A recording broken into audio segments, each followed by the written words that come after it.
Good morning.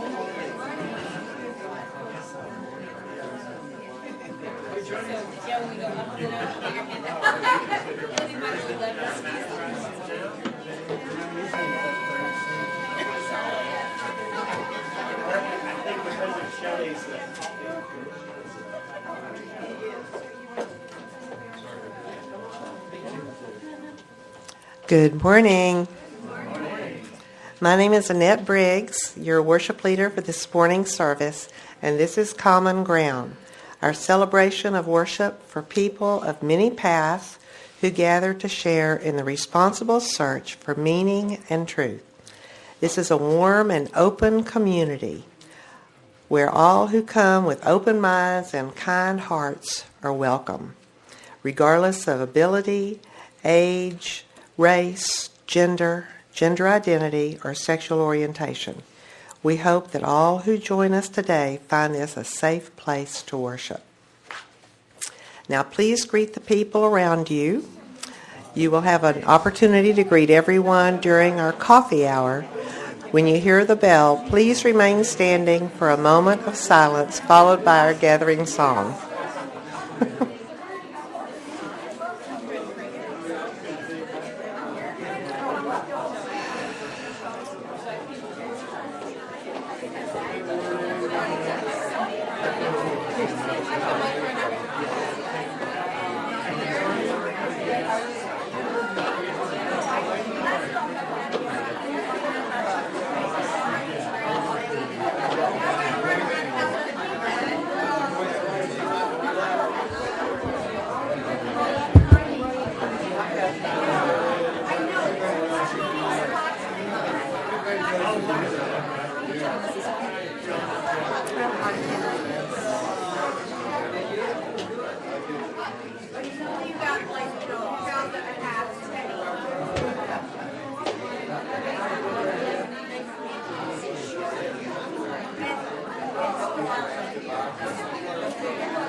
Please pause for a moment of silence.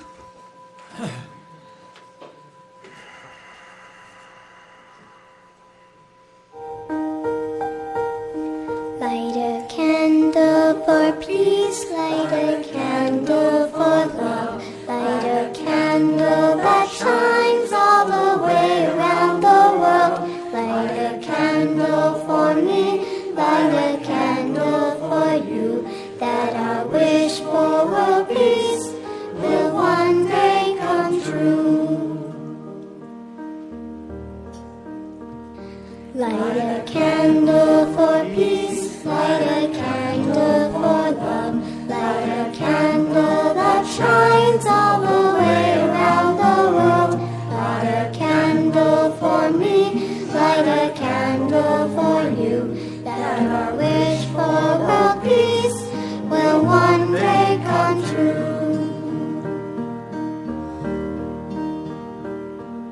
Sing peace around the world.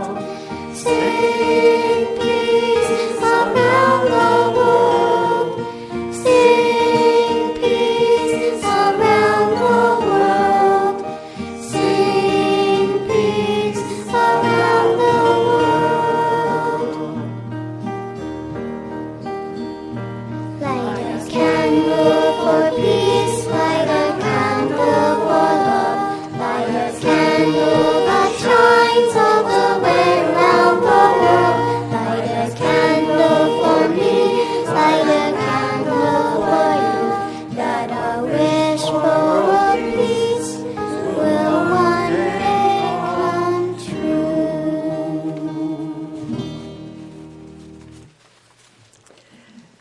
This is the fire of our faith. Please join me in these words called "The Flame Arising from Us" as Jeff Whitfield, today's speaker, lights our chalice flame. We gather knowing that the light can't reconstitute itself. Without each other, a coldness sets in. Leaning on each other, trusting each other, challenging each other, only from this does the flame emerge. Today, may it rise again. I invite you to join me in a renewal of our sacred promises. Love is the doctrine of this church. The quest for truth is its sacrament, and service is its prayer. To dwell together in peace, to seek knowledge and freedom, to serve human need, to the end that all souls shall grow in harmony with the divine. Thus do we covenant with each other. Please be seated. And as you're seated, please move closer to the wall so that we have room for people when they're coming in a little bit late to find seating easily. Also, you may enjoy the service remotely upstairs in the loft on a large screen TV. Our story for all ages today is the parable of the potato, the egg, and the coffee bean, read for us by Elizabeth Peterson. Either one. The parable of the egg, the potato, and the coffee bean. A daughter complained to her father that her life was miserable and that she didn't know how she was going to make it. She was tired of fighting and struggling all the time. It just seemed that as soon as one problem was solved, another one soon followed. Her father, a chef, took her to the kitchen. He filled 3 pots with water and placed each over a high fire. When the water began to boil, he placed potatoes in one pot, eggs in the second pot, and ground coffee beans in the third pot. He let them boil for a while without saying a word to his daughter. The daughter moaned and waited impatiently, wondering what her father was doing. After 20 minutes, he turned off the burners. He took the potatoes and the eggs out of the pots and placed them in different bowls, and he poured the coffee into a cup. Turning to her, he asked, "What do you see?" "Potatoes, eggs, and coffee," she quickly replied. "Look closer," he said, and touched the potatoes. She did, and noted that they were soft. He then asked her to take an egg and break it. After removing the shell, she observed the hard-boiled egg. Finally, he asked her to sip the coffee. Its rich aroma brought a smile to her face. "Father, what does this mean?" she asked. He then explained that the potatoes, eggs, and coffee had each faced the same adversity, boiling water. However, each one responded differently. The moral of the story: the potato went in strong, hard, and unrelenting, but in boiling water it became soft and weak. The egg was fragile, with its thin outer shell protecting its liquid interior until it was put into the boiling water. Then the inside of the egg became hard. However, the coffee beans were unique. After being exposed to the boiling water, they changed the water and created something new.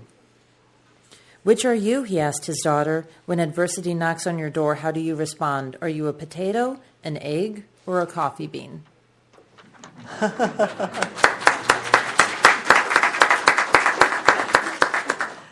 Great things to think about. The monthly theme we explore in Common Ground each month also is explored in children and youth religious education classes. This month's theme is, what does it mean to be a people of resilience? Today, the children will explore finding resilience through our grit. The session goal is remembering it takes many tries. The children will learn about Reverend Ethelred Brown, who was determined to start a Unitarian church in Jamaica. The youth will begin the February theme of resilience by watching some videos on themes of nothing is impossible and living beyond our limits. At this time, children are invited to take part in religious education. Let us send them out with these words. We pass this flame of religious flame from generation to generation.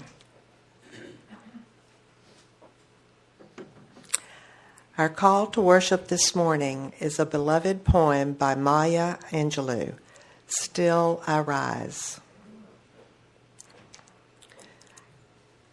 You may write me down in history with your bitter, twisted lies. You may trod me in the very dirt, but still, like dust, I rise. Does my sassiness upset you? Why are you beset with gloom? 'Cause I walk like I've got oil wells pumping in my living room? Just like moons and like suns, with a certainty of tides, just like hopes springing high, still I'll rise. Do you want to see me broken, bowed head and lowered eyes, shoulders falling down like teardrops, weakened by my soulful cries? Does my haughtiness offend you? Don't you take it awful hard? 'Cause I laugh like I've got gold mines digging in my own backyard. You may shoot me with your words. You may cut me with your eyes. You may kill me with your hatefulness, but still, like air, I rise. Does my sexiness upset you? Does it come as a surprise that I dance like I've got diamonds at the meeting of my thighs? Out of the huts of history's shame, I rise. Up from a past that's rooted in pain, I rise. I'm a black ocean, leaping and wide, welling and swelling I bear in the tide. Leaving behind nights of terror and fear, I rise. Into a daybreak that's wondrously clear, I rise. Bringing the gifts of my ancestors that my ancestors gave, I am the dream and the hope of the slave. I rise, I rise, I rise. Now, once again, please stand in body and spirit and join the Come As You Are choir in our worship song, Dona Nibis Pasem.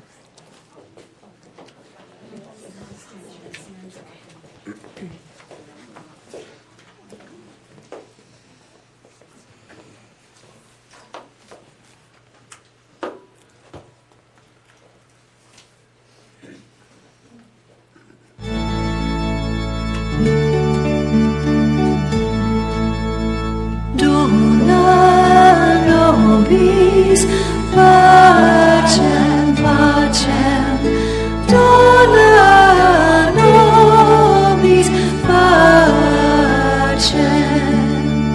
dona nobis pacem, dona nobis pacem, dona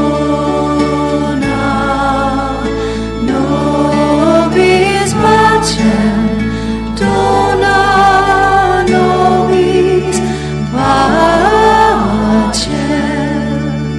dona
please be seated. Today's speaker is Jeff Whitfield. Jeff Whitfield is a partner with Kelly, Hart, and Hallman in Fort Worth, Texas. He represents individuals and entities facing a wide variety of legal and policy challenges. Some of the work for which he is most proud is serving as counsel for civil rights groups which have been fighting for voting rights across the community. Jeff is also a Democratic candidate for the Texas House of Representatives seeking to represent House District 92. Jeff is also a committed community servant. He is a former chair of Texas Lawyers for Texas Veterans, which provides free legal services to veterans. As a Rotary Peace Fellow, he speaks frequently on Rotary's role in promoting peace here and abroad. He serves on the Board of Directors for United Way, Board of Governors for B.H. Carroll Theological Institute, and on the advisory board of the Fort Worth Young Men's Leadership Academy. Before entering private practice, Jeff assisted the prosecutor at the United Nations War Crimes Tribunal in The Hague, Netherlands, with the prosecution of those responsible for the genocide in Srebrenica. He then served as a law clerk to a federal appeals court judge. Jeff received his law degree from the University of Texas School of Law while also working as a legislative aide to a Texas state senator. Before law school, he was a Fulbright Scholar and Rotary Peace Fellow in England. He is a distinguished graduate from the U.S. Air Force Academy and served as an Air Force officer on active duty. Jeff and his wife, Shelley, both grew up in the mid-cities and are proud to be raising their son, Knox. Where's Knox? He's 6 years old in the community they love. Without further ado, please welcome Jeff Whitfield to our pulpit.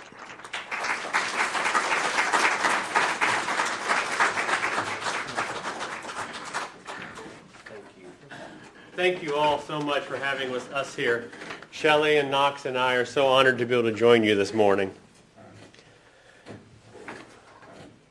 I suppose I should start by saying that my own pathway to peace, I guess, shouldn't surprise me. If I think back, I have a memory as a child of my family giving me a card that had the meaning of one's name.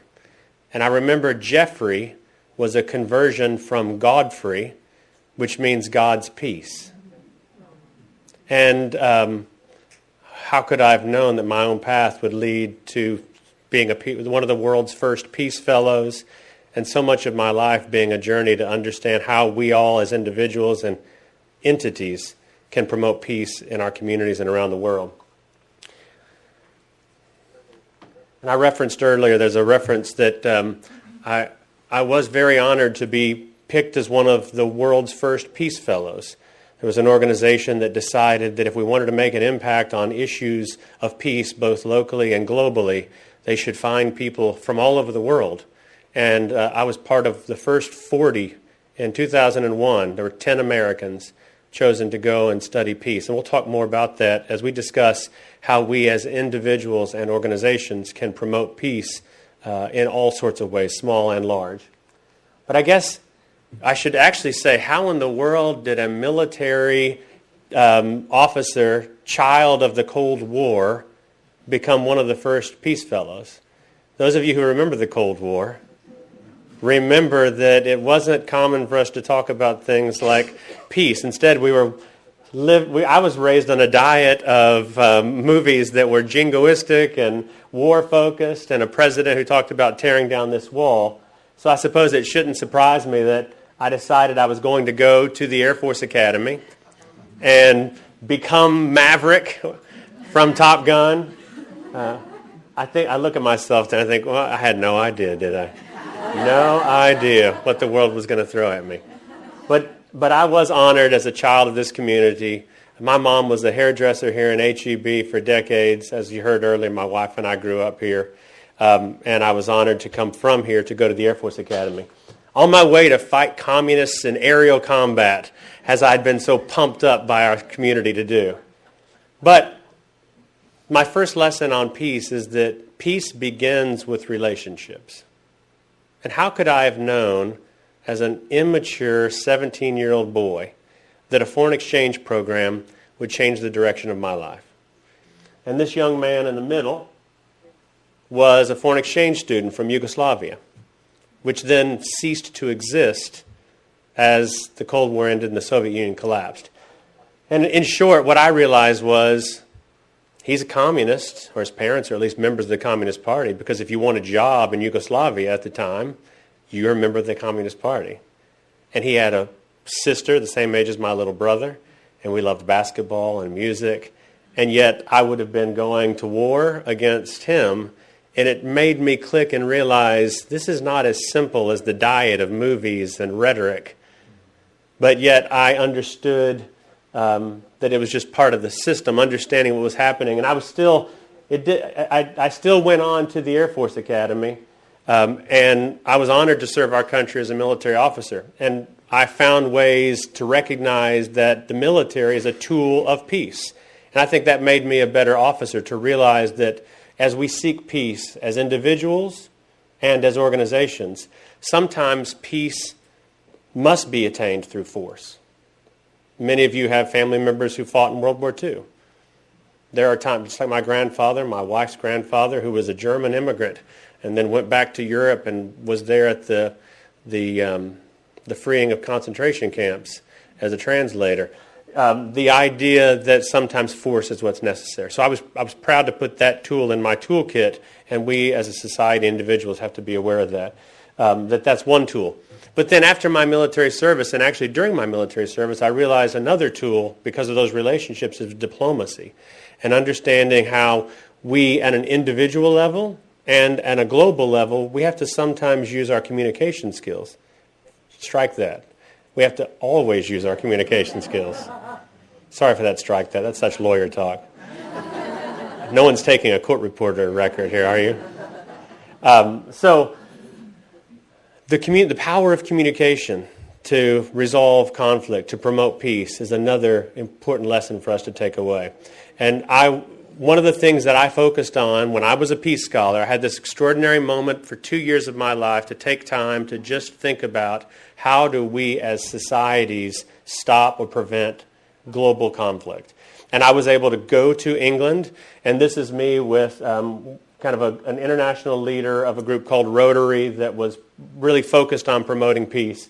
And with me is one of my classmates. She was selected in that first set of Peace Fellows from Sri Lanka. And again, an example here of, in her country, Sri Lanka, people were killing each other because one group was Tamil, one group was Sinhalese. Well, she was a child of parents from different communities. And she made it her mission to try to teach people that what unites us is so much greater than what just divides us, in the deepest and most familial sense. So those were the kind of lessons that we were learning every day as Peace Fellows. And it's the lessons that I was focused on a global, international perspective here with classmates from China and Mauritius and Japan, people from all over the world who realized that in all of our communities we're struggling with similar conflicts, whether they're based on religious differences or differences of who we are and who we love, or differences in how we see things, economic differences. We also talked about the fact that in a world where we want constantly to separate ourselves from others, some of us have to always remind that we have to bring each other together. And that's another path to peace, is that the unity that we can have. And so we studied what had happened in the European Union, and frankly, it breaks my heart to see what's happening right now with the British exit from the European Union, because that is a lesson of how we as a global community realize the power of organizations coming together to try to prevent war, and the European Union was one example of that. I also visited there are courts. This is the first time I went to a court where the court's job was to try to prevent countries from going to war. So instead of going and sending your military forces, you would use legal means to try to avoid a conflict. And that was really a moment, as I was studying diplomacy, that I realized the power of a second tool, the law. If you do not have a rule of law and you don't have a legal process, then how do you ensure that people feel there's justice in the world? My particular focus was on how advanced societies, just like our own, or like that in Ireland, or like that in Yugoslavia, end up going to war with one another, like within their civil war. Because people often in our studies talked about how, well, it's third world countries, it's backward nations who have those kind of things happen. No, ma'am, it's not. Ireland, when the Troubles kicked off, does not look that much different than what the mid-cities looked like around the same time. This was advanced societies, just like Yugoslavia was. And when I visited Northern Ireland, Shelley and I visited, these were the kind of murals you had in the streets to remind people that they were throwing bombs and tear gas in their own streets in the 80s and 90s because they had a different perspective of whether they should be associated with one, the British government, or whether they should be free. And then, of course, perhaps the most horrific lesson, realizing what happens when rhetoric and hate goes unchecked in our world. When we visited Auschwitz and we recognized that being in that space is a reminder to all of us to stay on guard. We have to be eternally vigilant. That hate and tribalism pushed to its extreme, this is the result. And frankly, in many ways, this is, I think, something we should all be fearful of in any country at any time. My studies, again, and my work with regard to peace issues really centered in, almost coming back full circle to that foreign exchange student from Yugoslavia. I was mentored on my studies by a man named David Owen. Actually had a really cool title, Lord David Owen. Hilarious. But so Lord Owen on the far left had been sent in on behalf of the United Nations with Cyrus Vance, who's on the right in that picture, who was the former Secretary of State of the United States, to try to negotiate an end to the wars in the Balkans and the end of Yugoslavian war. And he was my basically mentor. So I would sit down with him in that 2-year period and talk about how can you possibly bring an end to conflict? How can you stop countries from going to war with each other? And, I mean, we talked about a lot of things, but the one thing that stands out so powerfully in my mind is he said he was sitting at the table with Slobodan Milosevic, who was the leader of the Serbian group, and he was just begging him, how can we make this stop? And Milosevic was making all kinds of excuses. And what he knew at that moment was, there's nothing we can do to stop this. It's one of those moments that he knew diplomacy wouldn't work, economic incentives wouldn't work, force is the only option. And we talked about all their efforts to divide a nation by ethnic. You see the ridiculous charts. They were trying to divide a country up by ethnicities and percentages, and this section will be Muslim, and this section, it's basically government-ordained ethnic cleansing, right? They were trying everything they could to prevent these people from killing each other. There's Shelley and I with Lord Owen on the Thames River there in London. They had a pretty sweet house, but just the ability to talk with him about these issues and realizing that a regular person, a kid from Haltom City, from the mid-cities, could have the potential to engage in those kind of issues and to think about them means that all of us, anywhere, we all have a role to play in this process. Ultimately, as I said earlier, my journey then led from this international work. I realized that I wasn't going to use the military as my tool to promote peace. I had done that. And the potential of the rule of law was extraordinary. And I came back to Texas and was a law student, worked in the legislature. That's a whole other discussion for another time.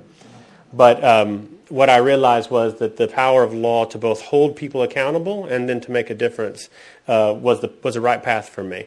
After law school, I went back to Europe and I worked in The Hague at the War Crimes Tribunal. These are photos of the tribunal, the defendants on the case that I was working at inside the court. In the upper corner there on your left-hand side, this is a photo of the military leader of the Serbian military, a video taken at the time. They'd surrounded a city of Srebrenica, and they systematically murdered 7,000 men and boys because they were Muslim. And that happens so many times all over the world. At least this one time the United Nations said it can't stand. And throughout the 2000s, there were these tribunals where they held military and political leaders responsible. It was the first finding of genocide since Nuremberg trials. And so that was really a full circle experience for me to have met a Yugoslavian kid who changed my perspective on the world, to then have been a military officer working on how the Air Force was trying to use force to end the Balkan conflict, and then to have studied the Balkan negotiations with David Owen, and then ultimately to work at this tribunal. And there we are. I told my dad, that's not a napkin, Dad. That is a fancy European necktie. But so that all of these experiences of being a Peace Fellow and all these different things, and I'd say the education of what it takes to promote peace boils down in some ways to these two graphics I'm going to show you. And that is to realize that if we want to seek just and sustainable solutions in anything, it's global, holistic work. I mean, we have to have, you can look all the way around, human rights, democracy, law and order, aid and economic development, community and development leadership, equity and political development. When any of these things begin to fail, then you're going to have conflict that's going to lead to war or other atrocities. And so we as people who seek to be those peacemakers, the idea that, I think it's Matthew 5:9, blessed are the peacemakers, for they shall be called the children of God. We are peacemakers, those of us in this room. And so we have to be the guardians of our system to prevent bad things from happening. And again, peace won't exist where there's not the acceptance of the right of others, where there's high levels of corruption, where we don't have good relationships with our neighbors, or poor government, when information is shut off, or an inequitable distribution of resources. All of these things are important. And so when you hear anyone, no matter what their office or position, they try to demean the press, or they try to demean any of our structures, we have to be on guard, and we have to engage and fight back. Because we're not only just fighting against one voice, we're fighting to save the very system that all of us depend on. My journey brought me back here to the United States, back to Texas, and I realized that we had plenty of challenges in our own state and in our own country, and that I wanted to dedicate my time to working here with things like, the pro bono programs in our community, giving legal services to people in need and veterans. There's so many challenges. You heard the reference to the civil rights work that we've done and the voting rights. I was honored to be, front of a magazine, the Super Lawyer of Texas, because of the different things we've done to try to serve our community. And I should meant to say this earlier, but as we're going here, if you have questions, please throw a hand up. I'd be glad to take questions. But where I want to move with my comments are to say, as peacemakers, which all of us in this room are and have the potential to be, there are so many things that we can do. There's so many possibilities. This is just sort of a slide that was put together to think about what can we do. Sometimes it feels so distant. Well, just by offering support to marginalized groups, just by being beside someone who feels marginalized, that's a way that we're promoting peace. Identifying, triggering, or accelerating factors that have an impact on conflict.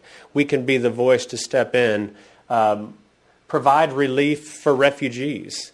And I know that that's something we do individually and as organizations and as states. And the news recently has sort of broken some of our hearts about what's happening here in Texas with that. That's not always going to be that way. The voices of reason and kindness will win out in the end. We can help children who've been orphaned, injured, traumatized. So we will find ways to engage in any level. And if your organization has an interest in this sort of peace work, it's something that I'd be honored to connect you in with. I speak all over the country. I've spoken in other countries about how Rotary clubs, small little organizations, or big at times, try to find ways to do peace work. And they're always looking to partner with folks. And sometimes that's meant traveling to another country, or sometimes it means doing work in our own community. Things like maternal mortality. We have the highest level of maternal and infant mortality in the country right here in Tarrant County. Shame on us. We have the highest level of uninsured adults and children here in Texas. Shame on us. There's a lot of work for us to do. There's a lot of heart. There's a lot of heart. Because this is what it's ultimately all about. That if we want to seek peace, peace is not simply the absence of violent conflict, but peace is this holistic health, both internal and external, understanding rather than disharmony. Food security instead of hunger, health care rather than disease, education where there is illiteracy, conservation where there's environmental harm, and sustainable development where there's poverty. Every day, I get out and I talk to people. Every day, at their doors, I talk to them about what's important. People don't talk to me about how they want to get another yacht. People don't talk to me about so many things that we get distracted by in our world. People talk to me about their families. People talk to me about the things that we all know really, really matter. And back to what I said at the earliest point here, what unites us is so, so much greater than anything that can divide us. And we always have to seek those moments for unity. So it really is an honor to get to tell you a little bit about my own journey. I think probably our journeys are similar in many ways. I am confident that all of you in this room, like me, want to be guardians of peace, seekers of peace, makers of peace, and I'd love to continue that work with you. Are we time for a question, or we're probably at the end? If you have any questions, I'd be glad to take them, and then I can repeat it back, so I won't even have to bring the microphone to you. I can say it if you have a question. Anything about my journey or issues? Yes, ma'am. Do you have any opportunity of winning? Are you up in the polls? I will win this race. But the Star Telegram said a week ago that we are in the lead in the race, and we are working very, very hard. And we're doing that because we need voices in Austin who care about these issues, who have the experience to fight for these issues. And that's why I'm doing this.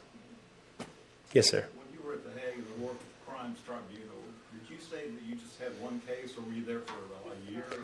I was just shy of a year, and I was on one case. I was a clerk to the prosecutors, and the way that they would divide it out was different cases would have different teams. My case, my team, was the genocide at Srebrenica. So all of the military and political leaders that had been indicted for what happened with the murder of those 7,000 Muslim men and boys, that was the case that I worked on. We fought on the side of the Muslims in the Balkans War, right? Well, we actually had military forces were trying to stop those conflicts. What's interesting that people don't realize about the War Crimes Tribunal, some Muslims were prosecuted. So when I say Muslims, let me give their nationality. Some Croatians were prosecuted, some Bosnians were prosecuted, some Serbians were prosecuted. So there were war crimes that were happening all over. I just happened to be working on the war crimes case where it was Serbians against Bosnians. Yes, ma'am. Would you be kind enough to repeat what you said about the only way to resolve, I don't remember what you said, was with force? Yes, I think I talked briefly about the tools in the toolkit for peace, that sometimes diplomacy will be sufficient to lead to peace, sometimes economic incentives, and sometimes the only option would be force. And I think I might have referenced one that as a military officer, I was trained that we were that instrument, that there were times where the military had to be used, and we understood our role in that. And I was talking about David Owen, who was the negotiator who sat down with Milosevic, Slobodan Milosevic, who was basically the orchestrator of what was happening with the Serbians against the Bosnians, trying to take land, trying to engage in ethnic cleansing. And he, as a diplomat, knew that there were no other diplomatic ends for him, that's when he could go back to the European Union and say, you're going to have to allow NATO or any other military alliances to take military action to try to stop this genocide that's happening. And what came to my mind when you said that, and I find now that I did understand it, is that where are we in the United States with our divisions? Are we going to be able, and I know you can't really say that definitively, but how on earth are we going to get peace internally without force? And would that lead to the unthinkable? I think I'd say first, we as Americans are blessed to have an extraordinary rule of law. I mean, and I earlier your reference to we have to protect religious freedom. I mean, I have sworn twice in my life to support and defend the Constitution. And we, as every American, have to cherish what the Constitution means. And that means that rule of law, all of the freedoms. So I think as long as we engage at the ballot and engage in activism and remind people that we have to protect the rule of law, we have to protect voting, that will be how we save our democracy. When I was a cadet at the Air Force Academy, I was chosen, there's a group of 3 of us who got to sit down with the leaders of Mozambique. Went into this conference room, a bunch of generals and me, and a couple of other 19-year-olds.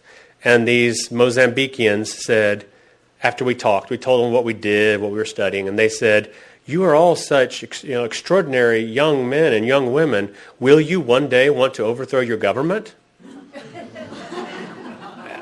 And for them, their country had undergone overthrow after overthrow after overthrow. In fact, one of my best friends is from Nigeria. They sent him to the Air Force Academy. His country was overthrown. He couldn't go back, and now he lives in Grapevine, right? But the point is we have to save what was founded those 200 plus years ago. I mean, no, we're not going to overthrow our government. We're going to go to the ballots.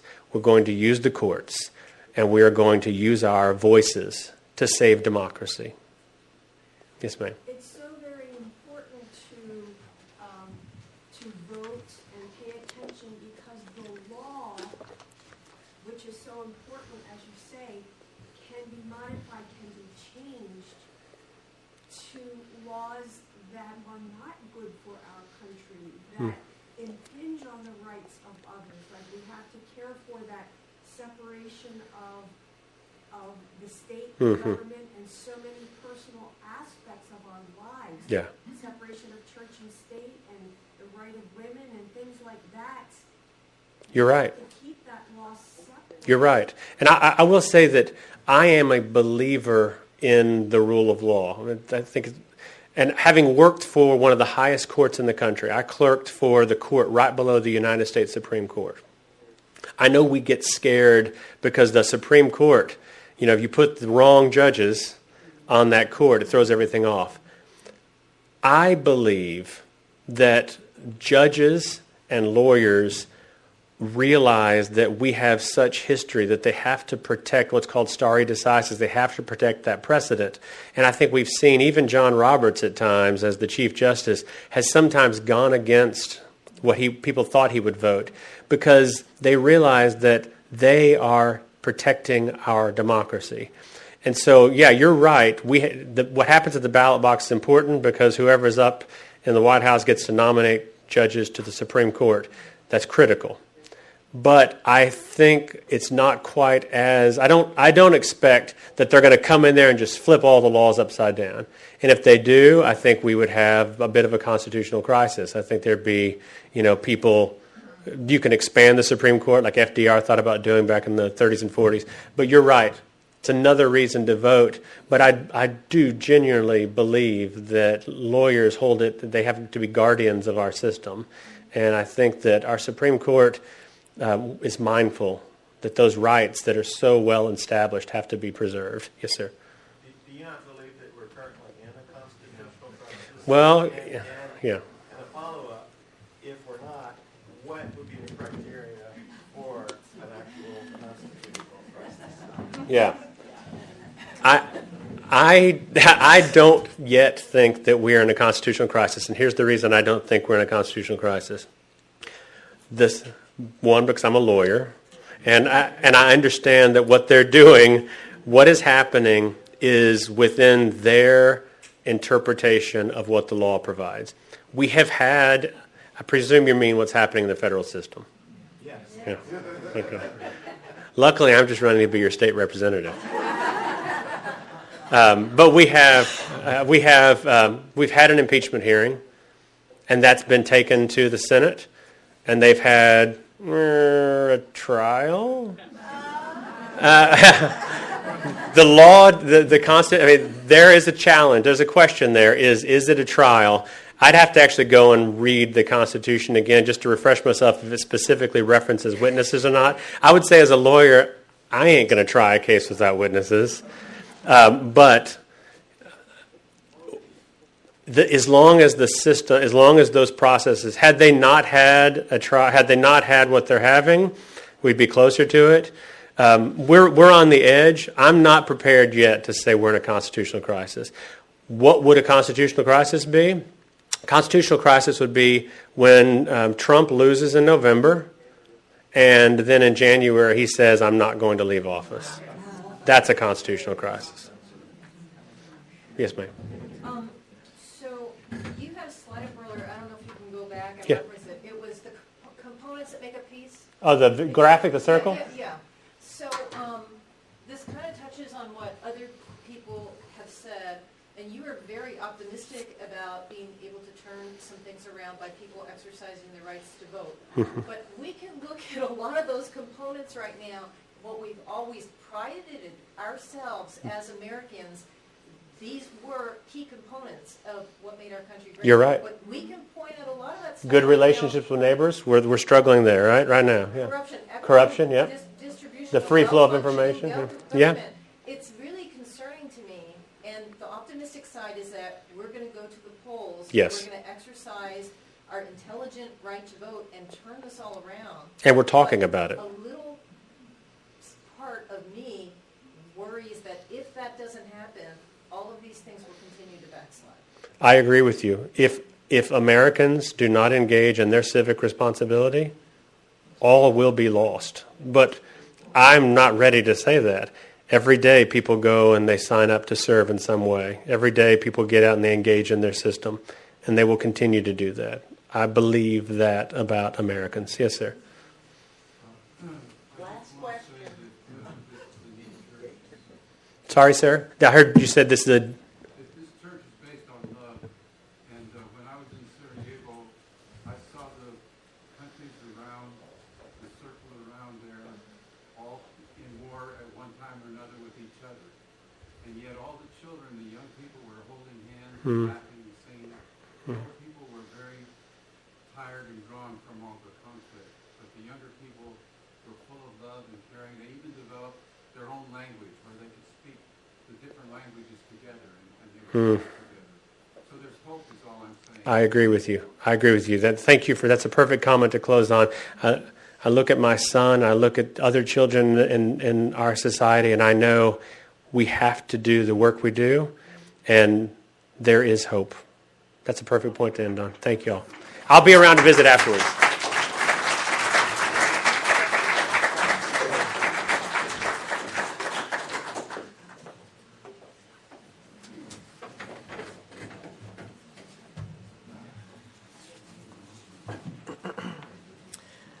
Thank you, Jeff. As we have received, so we are asked to give. Please use the offering envelopes provided. Green envelopes are for pledges or gifts to Pathways, and gold envelopes are for donations to our outreach partner. Thanks to all of you for your generous contribution to Carol Harvey's family. You have shown that we are not a thoughts and prayers only church. We are an action group who have contributed money, sent food, and given our love. For those of you who want to make a contribution to this inReach, please make your checks out to Pathways, and on the note line, write for Carol Harvey or Paige Harvey Brown. Read the e-newsletter for more information. Our outreach partner for January, February, and March is Safe Haven of Tarrant County. Safe Haven's mission is to end domestic violence through safety, support, prevention, and social change. Safe Haven is a Tarrant County's only full-service agency providing services at no cost to domestic violence survivors. We will now receive the offering.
Thank you for your generous gifts, kindly and freely given this morning and electronically or by mail throughout the month, to support this congregation and our outreach efforts. Your offering is truly appreciated. We hope that each of you on your individual path, through the joys and questions of life, found some common ground with your fellow travelers here at Pathways today. Milestones is a time when we reflect on the joys and concerns of our congregation and their families. For today's milestones, I'd like for everyone to take a moment to look around at our congregation. This is a family, and together we share so much. And we want to say happy birthday to Mignon.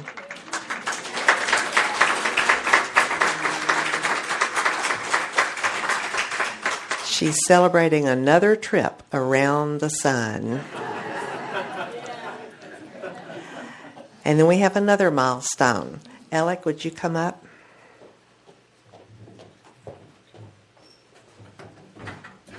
Good morning, everyone. As you see in the picture, I'm on the awards committee for INTUC, and we had our award ceremony yesterday, which was very nice. But more importantly, I would think, is that we were given our grant from INTUC, and we were awarded the entire $10,000.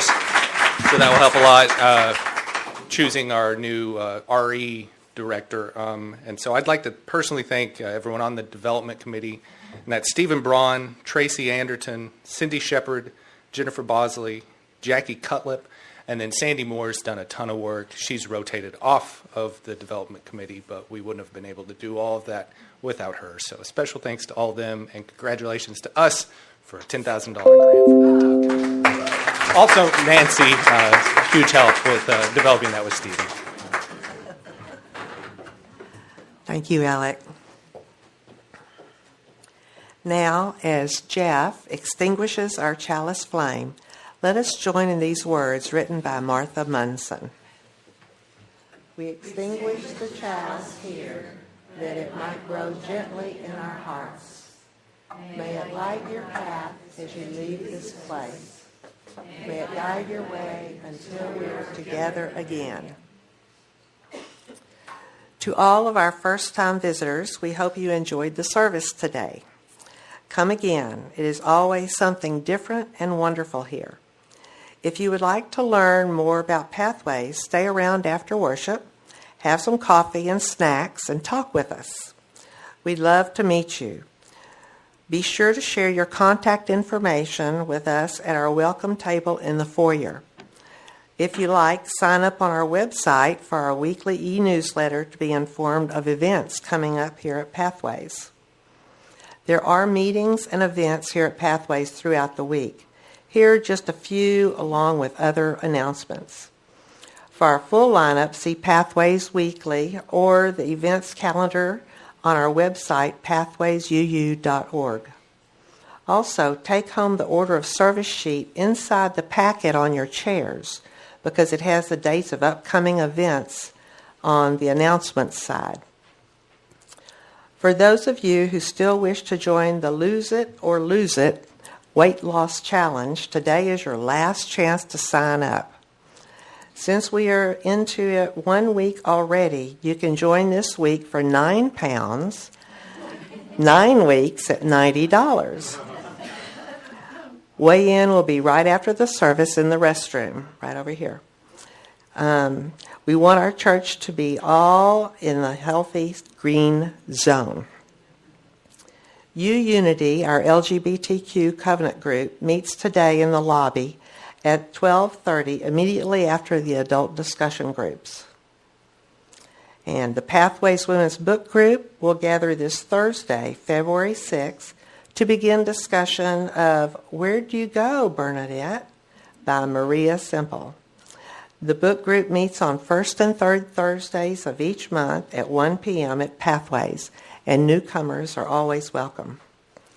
Our next circle dinner is next Saturday, coming right up, February 8th. Sign up in the lobby as a guest or a host. Be there or be square. Oh boy, the jobs we can fill if you have the will.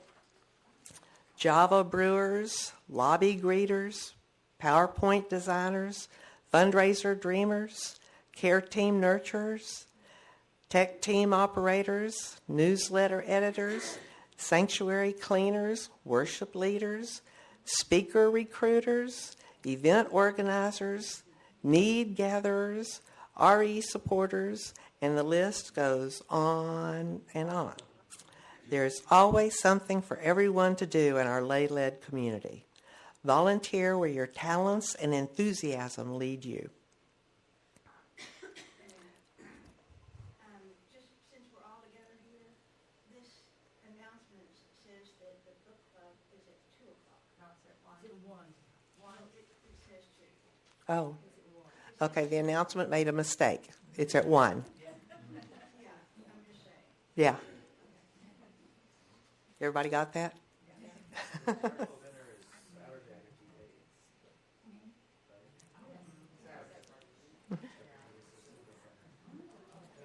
Okay. After we break for coffee and conversation, we continue with our adult discussion groups. The Harried Reasoners will meet here in the sanctuary. The topic is Morality Without God, facilitated by Jessica Tresher. On My Path will meet upstairs in the loft. This is a group for adults to celebrate and deepen their individual spiritual journey. It is open to all seekers from any path and is a safe place to speak your truth in a circle of trust. Visitors and newcomers are welcome and encouraged to attend either of these adult discussion groups. Parents, please pick up your children from the nursery and RE immediately after Common Ground so that all ages can share in the fellowship and food. The nursery will reopen at 11:30 for your convenience during the adult discussion groups. And now please stand as you are willing and able and join the Come As You Are choir in singing our closing hymn, Let There Be Peace on Earth.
Our benediction today is Go Forth in Simplicity, written by Samuel A. Tremburi.